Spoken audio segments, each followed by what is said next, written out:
Hi, this is Terri Lyne Carrington, and this is Coffee Talk. Hi,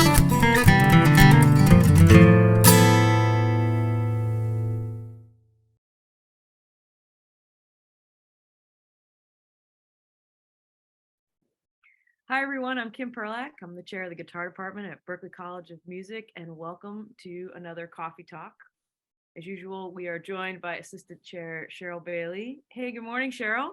Good morning. I have kind of a strange, disturbing coffee cup. It's a goat head. It's a goat head, but it's friendly. It's friendly. It's okay. Look out, everyone coming in for advising after midterms. Cheryl's got her goat head mug.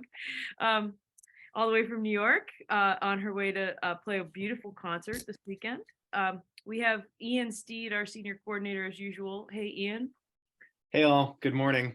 Good morning. Cheryl, I really dig your mug. That's sick. That's great. And our special guest today is our friend and colleague, Terri Lyne Carrington, who is the director of the Jazz and Gender Justice and an incredible drummer. And we're thrilled to have you. Hi, Terri. Hi, nice to be here. Thanks for having me. It is a little early, and I have my coffee too. Ooh, that's in good. this Canadian mug. Ooh, that's our first question usually is, what are you drinking? This mug says Alice in Montreal. I don't know who Alice is, but I bought this in Montreal. It was the last stop before the pandemic. And I was checking out of the hotel a day before my gig actually happened. And I said, let me buy this memento so I can have something to remember as I rushed back home.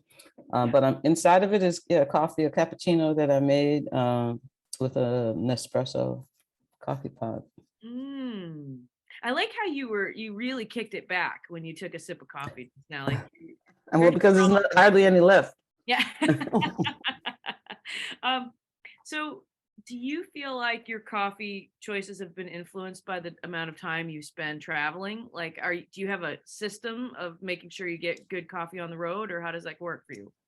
Well, I don't have a system. I just complain a lot.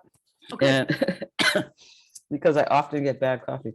But I just try to find local shops mostly. And then if I can't find any, I'll, defer to Starbucks or something. But I always try to find a local shop in the city that I'm in, and get some recommendations from the hotel or whoever is picking me up. But I do have to have a cappuccino pretty much every morning. And I've moved to that. It's easier on the stomach for me than drip coffee. Yeah. I think that's something that comes up a lot.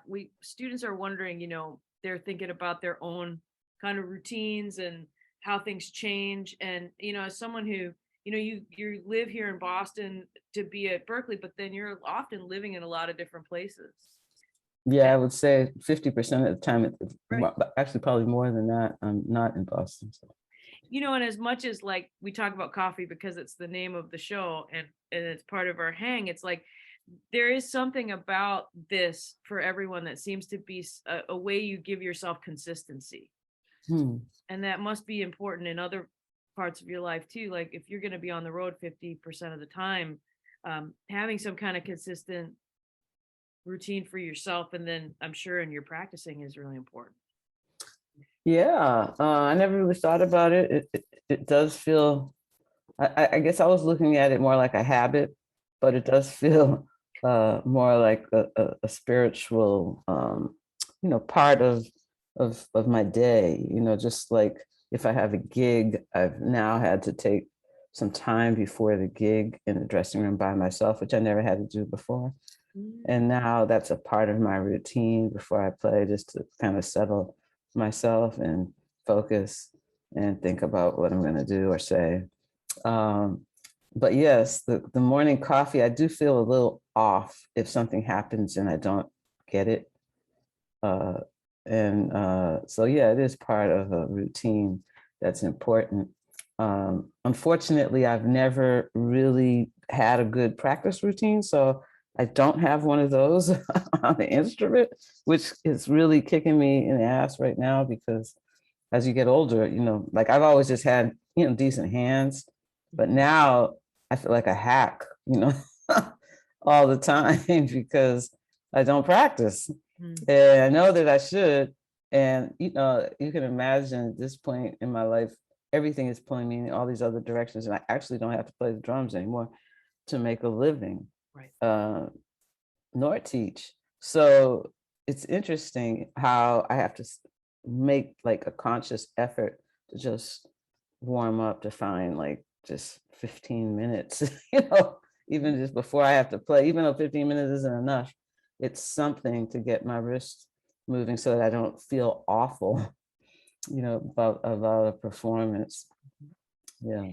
There are so many things that you said. We could make hours of what you just said because all of it is so honest and really, really true. And something I think that we don't always talk about, which is kind of what I love. Like every time I've gotten to sit and listen to you talk, I walk away saying, that woman's telling the truth, like about things that I think about. And I want to go back to the first thing you said about having to take time before you play and center yourself. Because as a classical musician, that's something I relate to just because of the nature of that as a soloist. Can you talk about why you think that's necessary for you to have quiet moments now in your life? Is there a reason you think that became necessary? Uh, that's an interesting question. I think I've never really thought about the why Mhm. behind it. Just noticed a shift. Mhm. Maybe because I'm more appreciative of the times that I do get to play and lead a band. Mm. I don't do it as much as my agents would like for me to.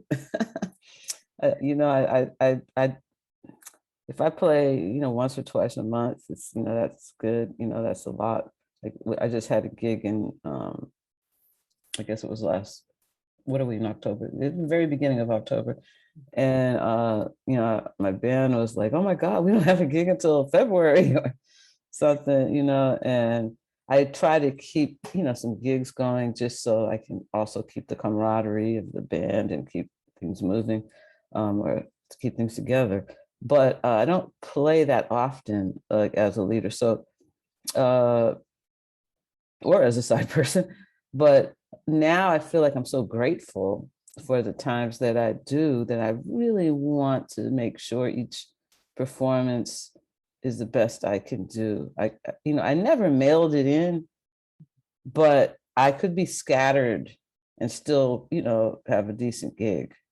Mhm. And now I'm taking it to heart a little more. So I want to think about what I'm going to say, if there's any reflections on the city that I'm in, people that I've met, uh, what kind of room it is and what I think the set should be after taking a peek at the crowd, or, all of these different things that help me take it a little more, I don't want to say more seriously because I always take it seriously, but just something that helps me hone in on this moment.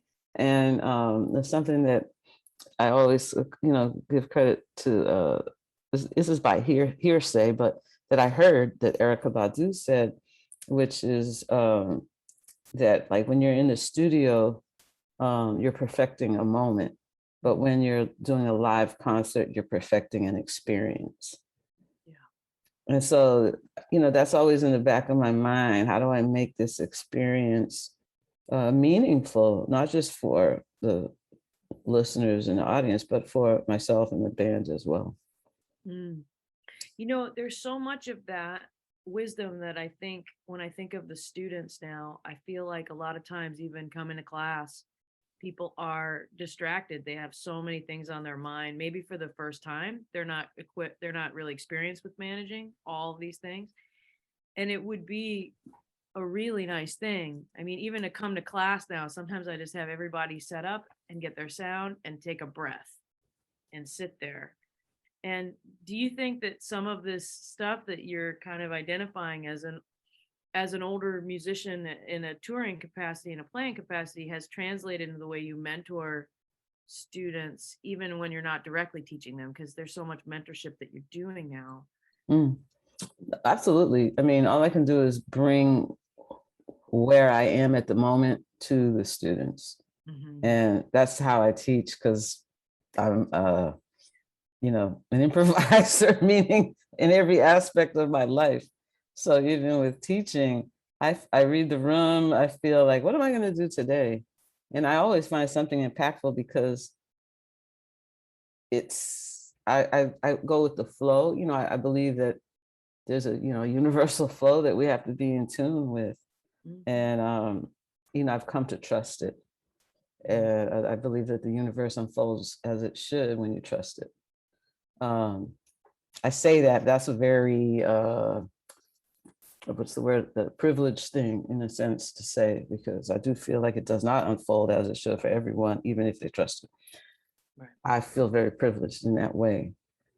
So yes, with teaching, all I can do is bring, where I am. So I should probably do the breath, because I think that is important. They need to breathe together when they play.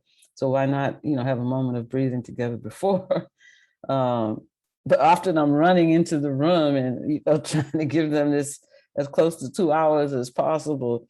And, kind of, it's all in haste. So I never think to stop to take the time that I would take before a performance, to center everyone. But I try to center them through the music. I make them try to make them understand the importance of being present.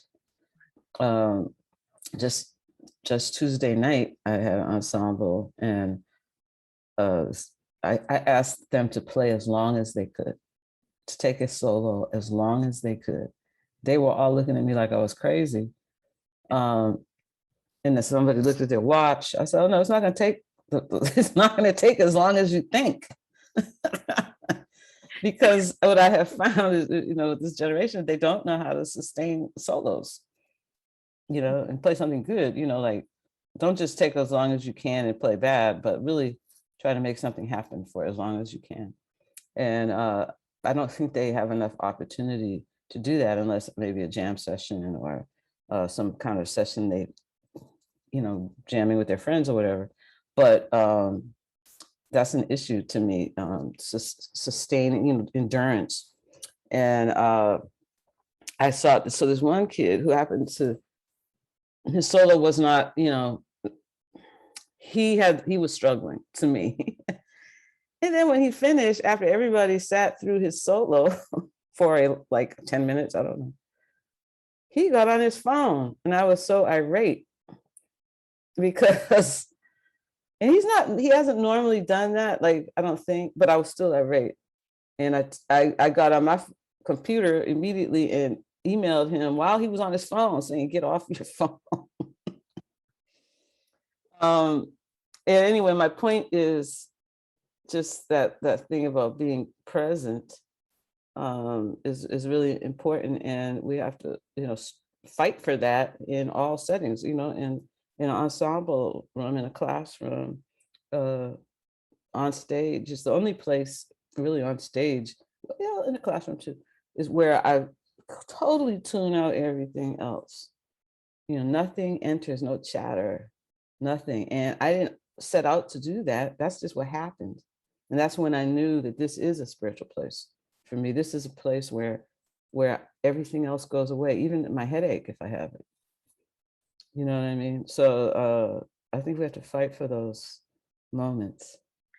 I'm going to turn this to Cheryl, because this is a topic. It's almost like you were with us yesterday. We spent most of yesterday talking about this, about how do you teach young people to create presence when their whole life has been about a constant stream of distraction.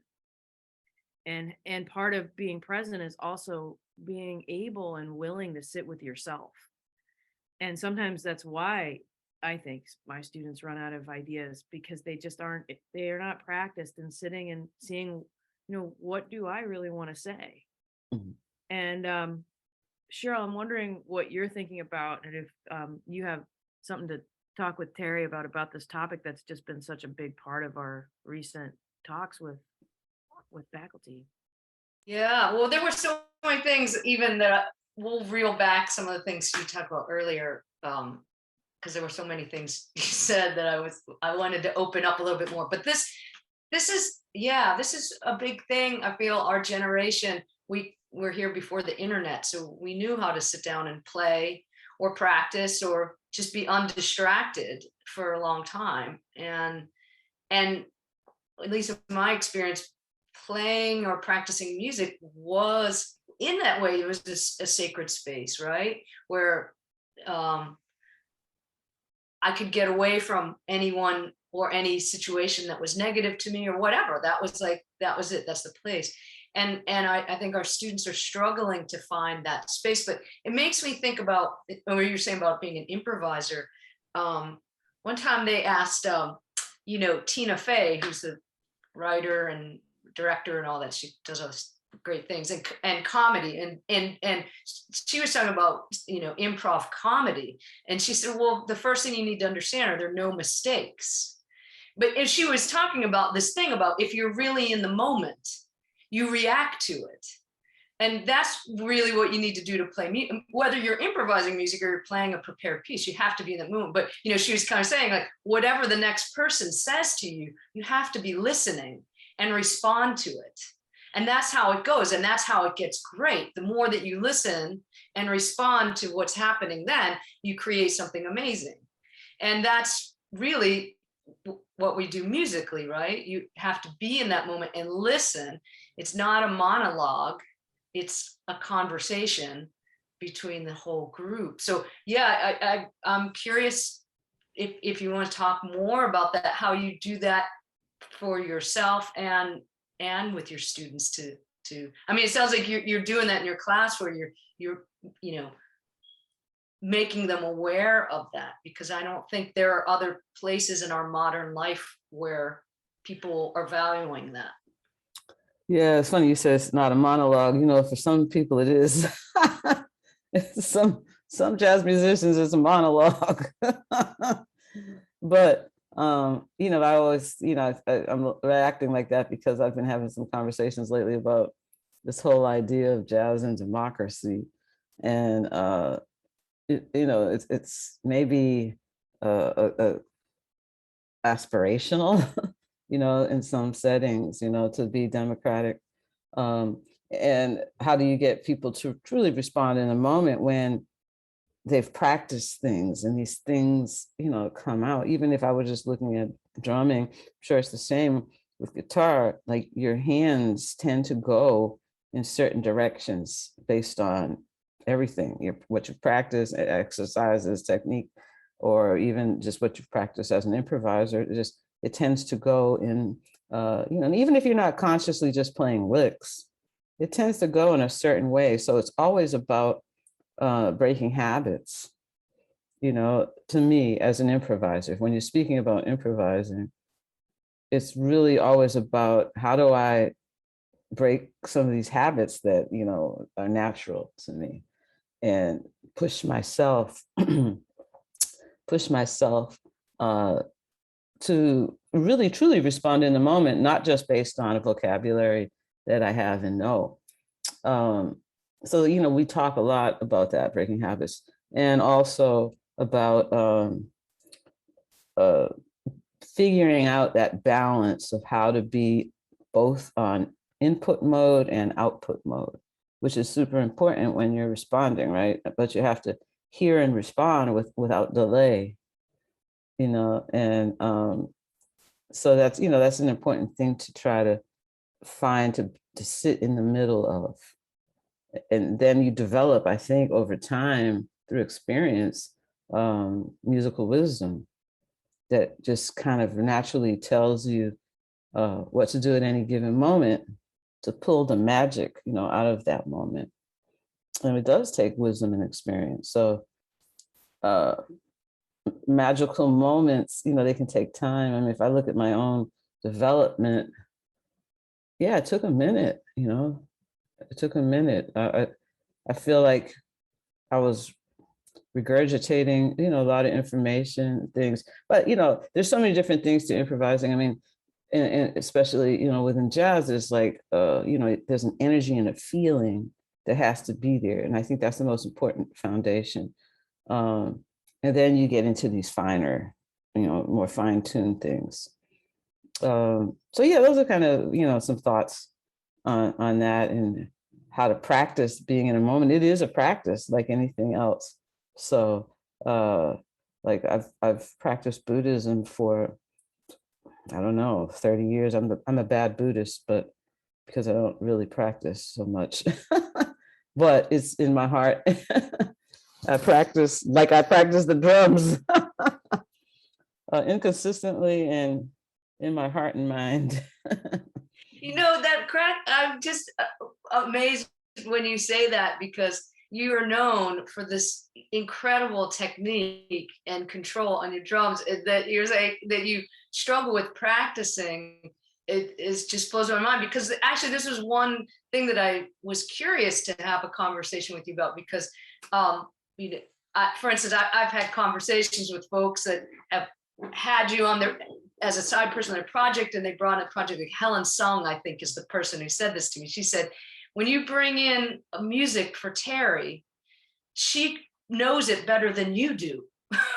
She comes into the studio with the music prepared better than you even knew. And she knows things about the music that you didn't even know as the composer. And I've always had that in my mind when she told me that, as an inspiration and just kind of wonderment. So I guess I was really curious to have this conversation with you about your process when you're working on some new music. And obviously you've had to learn the music of people like Herbie Hancock and Wayne Shorter, and on and on and on, of people that have very complex and nuanced music, and you have to come in the studio or to the concert and play it like you know it inside now. And obviously you do. So I'm just curious what your process is. I just try to internalize it. So I don't understand how people learn these days, because they learn a piece, and then if you ask them to play that same piece a year later or 2 weeks later, in some cases, it's like they're starting over. And that I don't fully understand, because when you learn something, I think you internalize it. So you could say, there's memory attached to that. But even when there's not like full on memory, if I learn a difficult piece, like I always use this piece, I can't remember the name, a Paul Ballenbach piece that I played on one of his records. And it's got all these moving time signatures. And I learned it, for the record, but I use the music to glance at if I need to. But I try to internalize the phrases so that I'm not thinking, oh, it's 3, it's 5, it's 7, it's 4, but these make melodic sense. So when I learn the melody, it's already telling me the phrases and the time signatures, so that I don't have to know what time signatures I'm even playing in if I learn the melody. And I'm not comfortable playing people's music without knowing it. So that means learning the melody and learning the form. I don't necessarily sit down and learn the chord changes, but I hear them going down. So I'm normally able to sing the melody precisely. And I don't, as I said, I don't sit down to play the chord changes, but I can hear them going through my head while I'm singing the melody. So it helps me with form. But I returned to this piece of Paul's like 10 years later or something, and I glance at it once and I can still play it without looking at the music.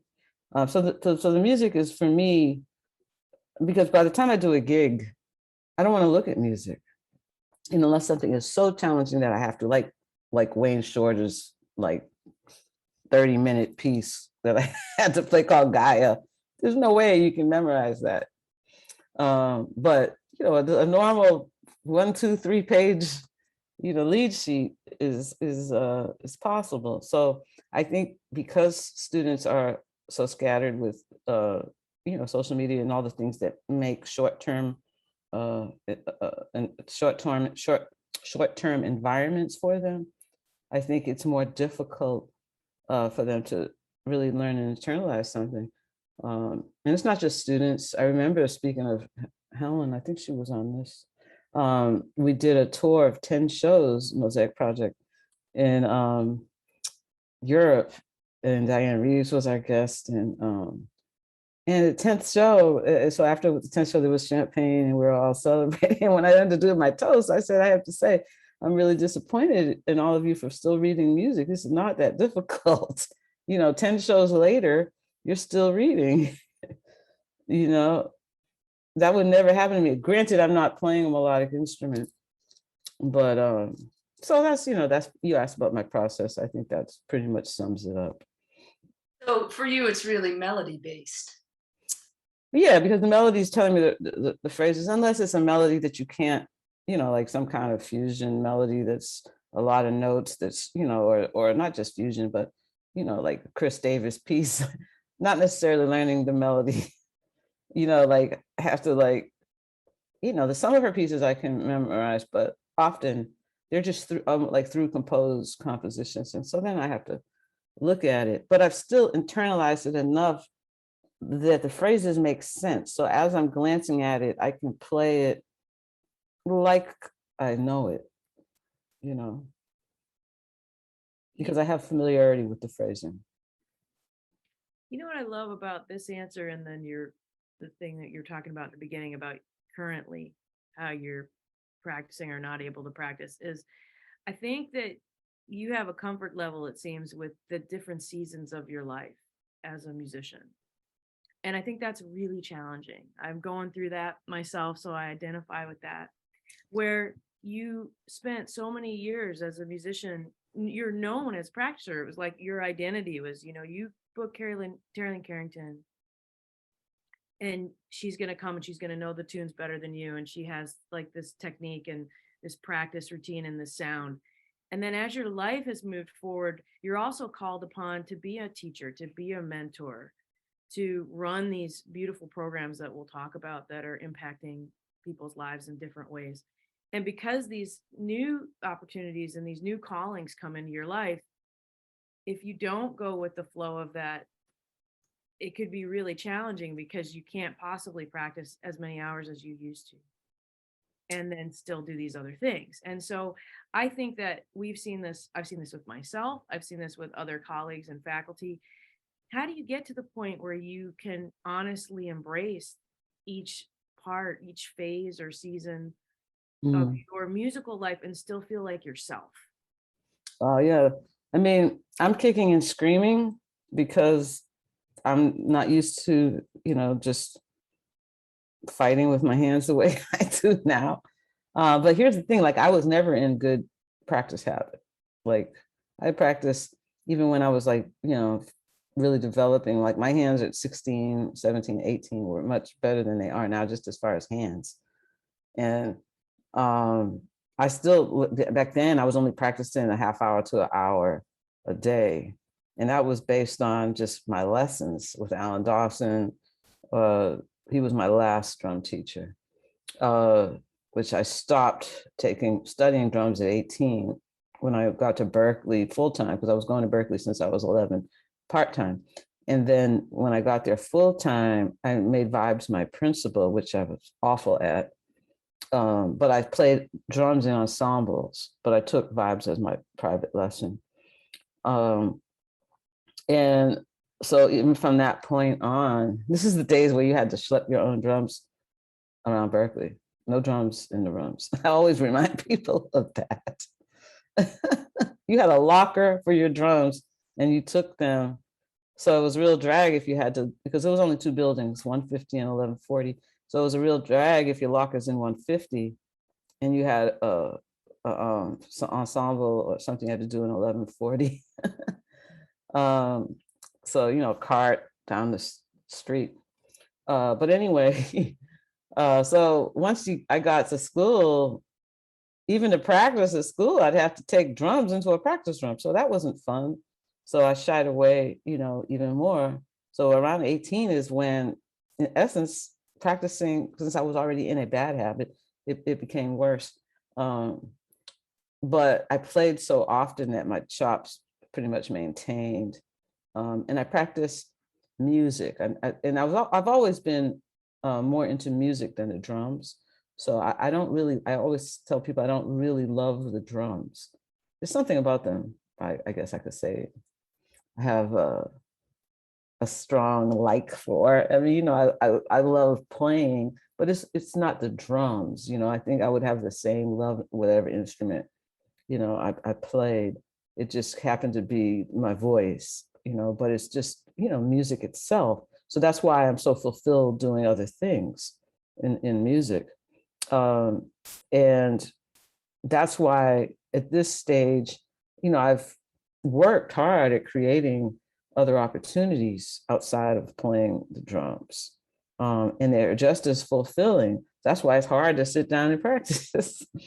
But I am kicking and screaming because it feels like it's something of my youth that's, I'm moving past. And I have to acknowledge that I'm moving past my youth. So it's not just with the drums, I think it's in life, looking at 57 now. So looking at, these coming years and what I want to do with them, and not being attached to the past years. But every now and then, yeah, you want to like keep yourself honest and let everyone else know. Yeah, I can still play. I'm gonna have a kick-ass day sometimes, of playing. Because that's in you.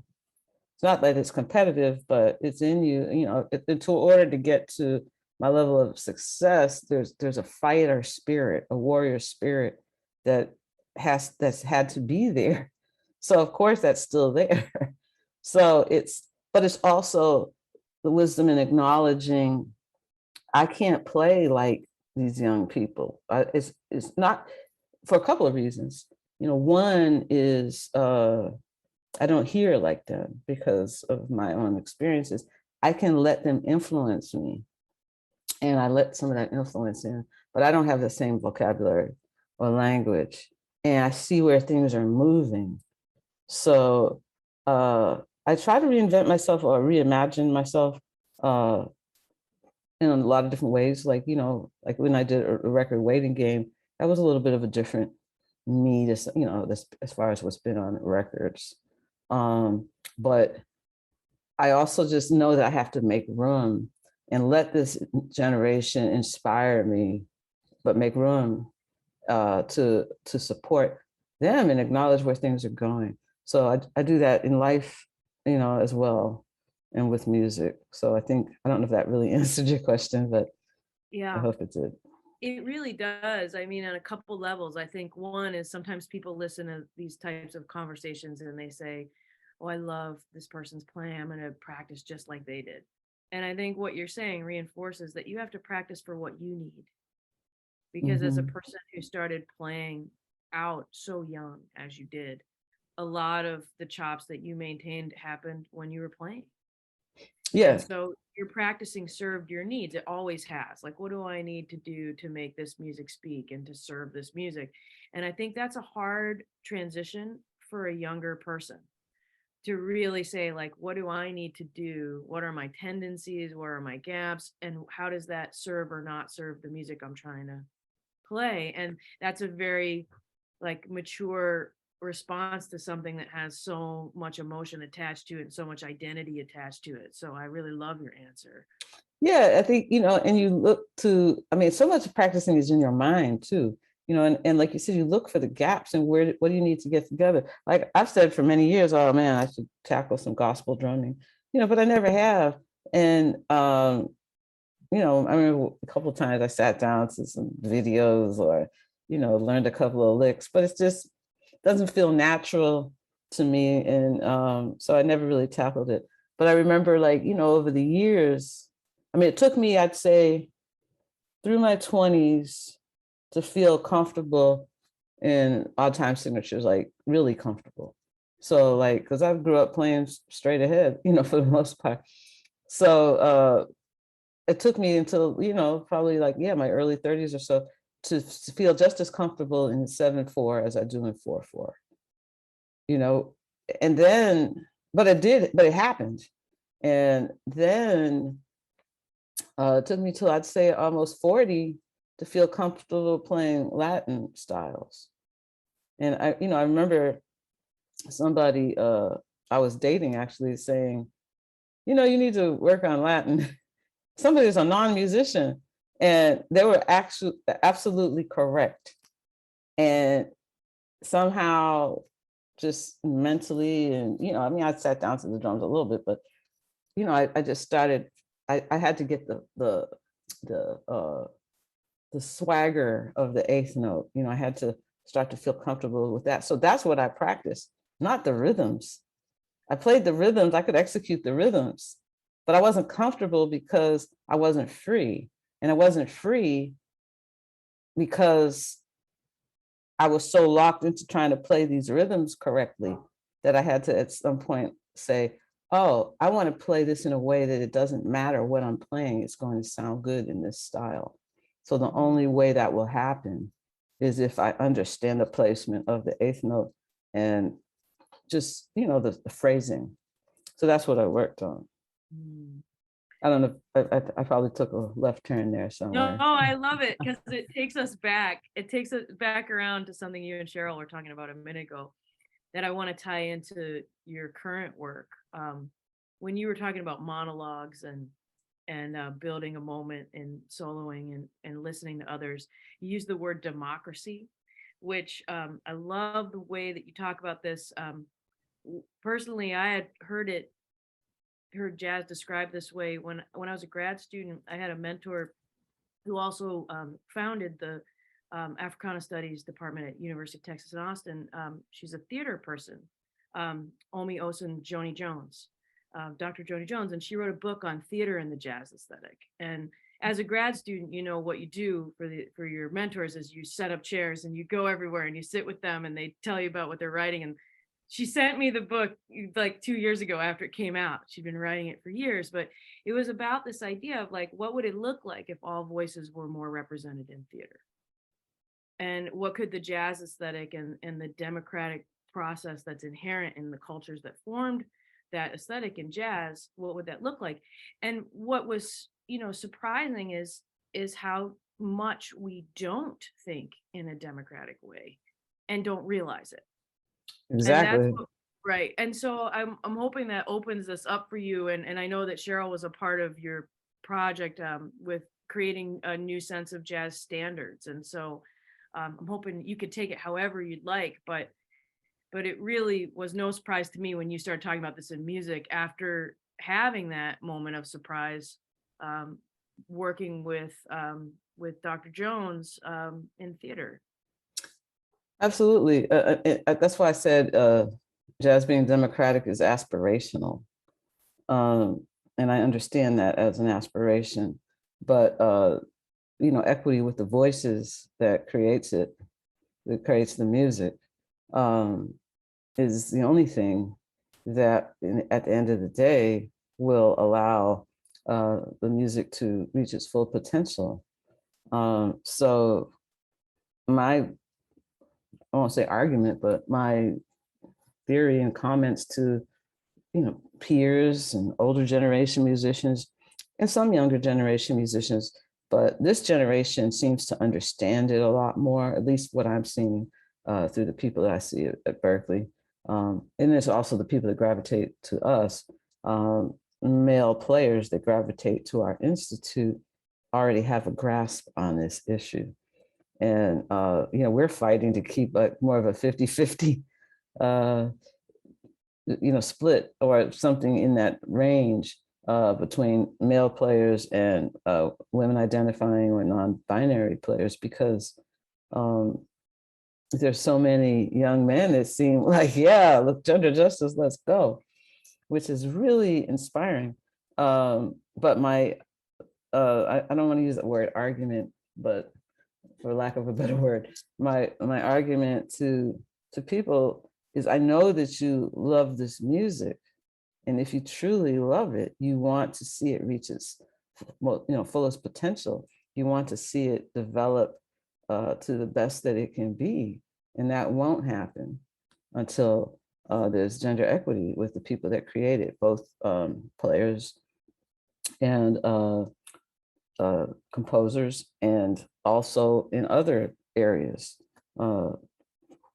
in business and with presenters, with who's playing music on radio stations, critics, who's writing about the music. My God, there's very few women writing about it, which is something else that we like to focus on, the idea of, because Berklee being a performance-based school, But the idea of really inviting more scholarship within jazz, and for people to see that as important, because that's how history is written, and that's, when you think about critics, they have such an impact as well.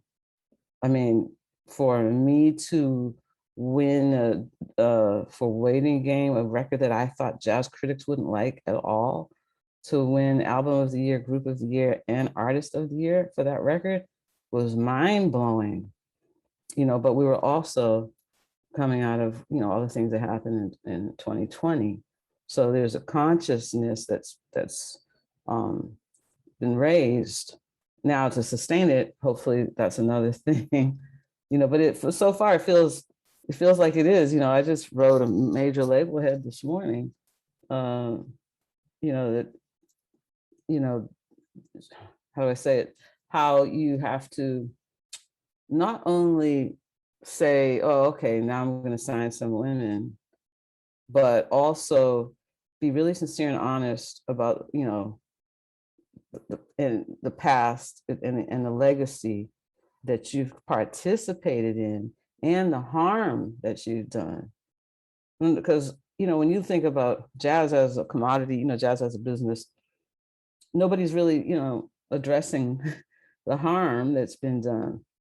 And so when you can do that, then it feels more like a sincere effort, and also be transparent about it, not just say, oh, we see there's a problem, let's do something that could, at the end of the day, feel a little more like a Band-Aid or an aspirin. But you have to really dig a bit deeper, or to a marginalized group, it's just going to feel like a Band-Aid or an aspirin. And even like for me, all these things were there. They were there, but I just didn't know how to articulate them because we weren't used to having these conversations. So as bad as everything has been for the last couple of years, it's been so good in so many ways, to be able to really address things openly, honestly. And that's the only way, movement is going to happen. And to explain also to people that feel like, oh, let me do this because, oh, I see there's a problem and this is how I fix problems. I'm just going to, go do this then. That's not really the answer. It's not enough, because you can't apply the same logic that you apply to mathematics or, your end of line, with your business. You have to really look at this thing deeply. And there's been a lot of studying and writing over the years about gender justice, racial justice, and now more, concerns within music about ableism. I mean, you could really go through the various, social justice issues and see how they apply in our field, especially in jazz education or education in general. There's a lot of things that we have to look at. And I think it's a very exciting time because people are starting to look at it. And with earnest, I think, and the people that aren't, they're going to be gone. So the people that we are, hopefully inspiring and training, at the college, at these various institutions, we have to make sure we're doing the right thing. I mean, so yeah, we have to call it out. We call it out in institutions that I've gone to institutions where they didn't have one woman or one Black person in their bands, and they're supposed to be the top bands in the country. And then they ask, well, how do we, and then I get phone calls after, well, how do we change this? I'm like, why are you asking me? First of all, you know the right things. You already know. But there's something that's blocking you. Oh, we have to have the top band. We have to do this. And you don't consider these things the top. Look at, the systems, your auditions, everything. I mean, this is not my, work. This is your work to do. Already know innately, everybody knows what's right. You choose either to do right things or not to. So yeah, you have to work harder. I think we all know that. If you're trying to make any change, you have to work harder. So there's no fix like, if I go to see the top high school band and I'm a guest artist, I say to the, to the directors or the whoever, what's happening here?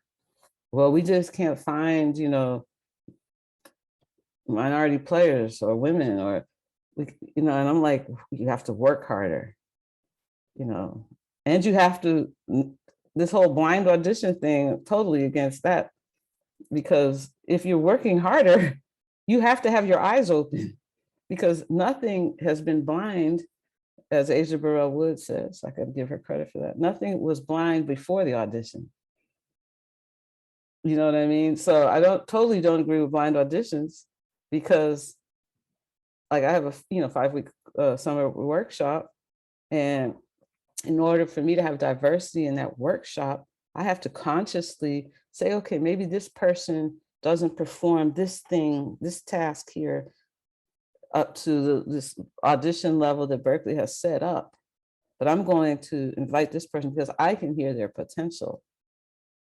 And almost all the time, the person thrives and gets better and ends up either coming to Berkeley or, you know, one kid I'm thinking of in particular ended up getting a full scholarship to Manhattan School of Music. And I heard him a couple of years later, he sounded amazing. You know what I mean? And so anyway, I could go on and on about those things, but that's how I feel about all of this democracy. We have to, you know, look at what that even means. As a follow-up to that, I want to hear from both you and Cheryl about how you strategize to play the long game in this yourselves, because no community is perfect. You both were here at Berkeley when it was less perfect in these areas. And you are often, because you're women and you're leaders in your instrument, in your field and in jazz, people are always going to call you, oh, we need a woman jazz guitar player, Cheryl Bailey, we'll call her. You know, Terri Lyne Carrington runs this amazing institute, we'll call her and she'll fix our problem. She'll give us the easy out. But you also have to maintain your own art and your own work and your own energy in your life.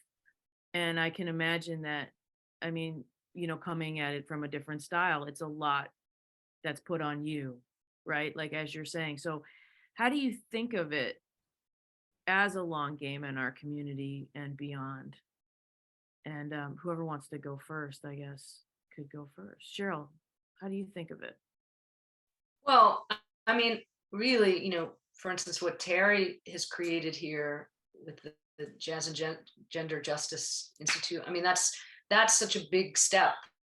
The mentoring and it's not just also the young women that we work with, it's the young men who we work with, and they, you know, look up to us and they learn from us. And when they go out, so I think that's why things are changing, because we've been here doing this, and it's actually their part of the responsibility.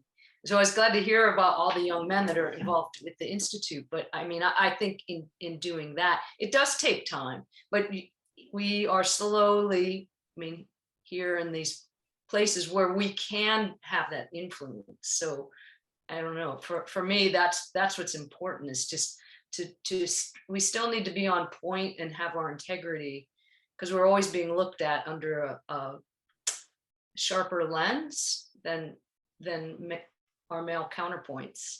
But you know, that, I guess from our generation, we've been doing that all the time, right? So I guess we continue doing that, but I think these opportunities to really be mentors and work with people, and like Terri, that was a beautiful story about seeing the potential and inviting people in, letting them know that they're welcome to be on the bandstand. That's one of the most important things, that they feel welcome, and then they're gonna rise to that and go probably beyond what we could have even thought.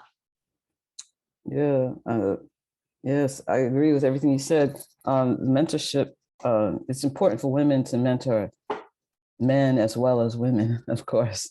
You know, often, I mean, I started a mentorship, apprenticeship and mentorship program with New Music USA that our institute is collaborating with. It's really dealing with, and we got funded by the Mellon Foundation. So it's dealing with putting women and non-binary artists on stage with, so taking the mentorship aspect, they get a mentorship, a creative mentorship, but they also get an apprenticeship on stage. And I think that's super important because I had to look at what, really made me, successful. At the end of the day, it was people that gave me a chance often before I was ready. So I think that you're right, with mentorship, and also just mentoring young men is a lot more difficult for a man to get caught up with sexism and misogyny in the music when they've been mentored by a woman. If you've had a woman like kicking your butt, it's a lot more difficult for you to form those thoughts. But what I'm also finding is a lot of the young men are rejecting the jazz masculinity, so to say, that has been pervasive in the music for so long. And that's very cool to witness. And that's why I have hope that things are definitely moving in the right direction. But as far as what you also asked, Kim, and how do you, maintain your career and not be the token or, all those things. I mean, it comes down to choices. So that's why, because I'm really passionate about this work, if somebody calls me, I'm going to try to give them some kind of inspiration, but I'm not going to do the work for them. And I'm not going to be tokenized. And I personally, nor the Institute, cannot be a catch-all for everybody that's, wants to, whether at Berkeley or in Boston or nationally, it can't be a catch-all for, we want to do something with, jazz and gender. Oh, we should do something with jazz and gender. Let's call them.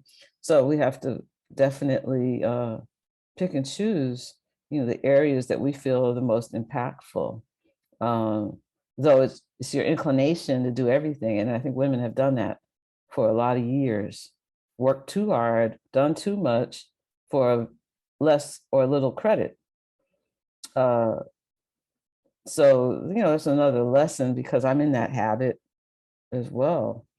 But I'm trying to learn, because you said the long game. And at the end of the day, the long game is important for me right now at my age as I, starting to look at, I don't know, what would that be? I'm in my 6th decade of life.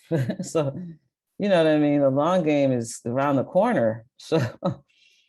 So yeah, being more thoughtful and like I get tired of the, radical self-care and all that. It's like a catchphrase.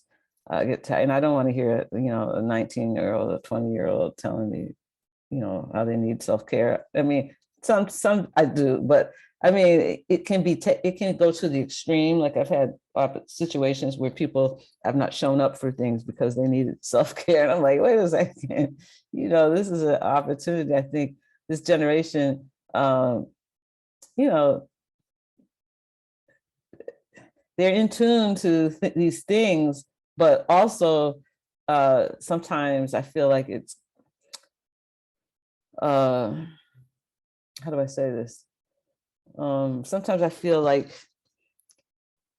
it's at the expense of other things that are important as well. So balance with all of this has to happen, or, because you have to have a strong work ethic, because there's like, if you just look at Berkeley, how many students are studying the same thing, and, it depends on really what you want out of it.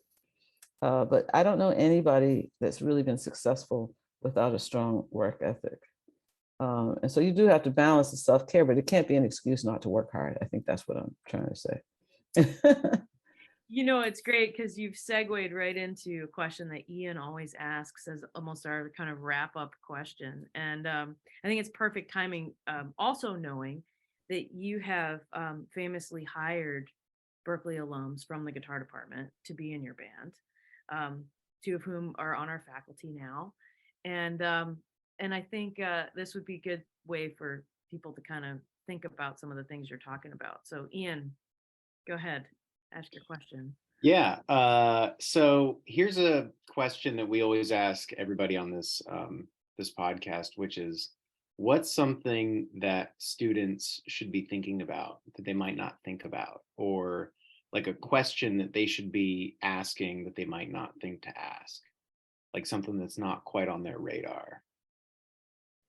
Ooh, there's probably a lot, I mean, I'm trying to think of some big overarching question. I tend to think of the smaller ones that I've already sort of addressed in this phone, in this Zoom. uh, and one would be having a strong work ethic and how you develop that. The other one I addressed um, is stamina and sustainability in your playing.